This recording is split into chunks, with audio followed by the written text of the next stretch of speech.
May nagbabalik sa It's Showtime due to insistent public demand ang Tondo Boy na si Malk. Muling sumalang at nagbabalik sa It's Showtime kung nung una ay inalam natin ang breakup story niya at ng ex-girlfriend na si Leng.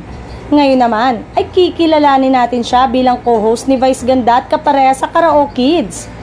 Kasama siya sa player na manghuhula ang segment ng It's Showtime. Ang Karaoke Kids ay isang twist ng mga host ng programa. Nahulaan ng tamang pamagat ng kanta na binibigyang kahulugan ng nagbabalik batang cute po na sina Argus, Jace, Kulot, Imogen, and Kelsey. Samantalang, maraming madlang people ang nagsasabing bet na bet nga ni Vice Ganda ang humor ni Malk.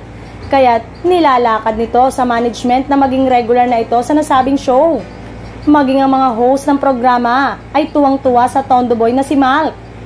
Narito ang ilan sa mga komento ng madlang people. Masaya talaga pag si Malk na ang makita sa It's Showtime. Andyan si Vice para suportahan siya at magpasaya sa madlang people. Next nito, sa Batang Quiapo na. Good, para tulong din sa kanyang studies. Good luck, Malk. Sana ay regular na yan sa It's Showtime. Ang kwela pa naman.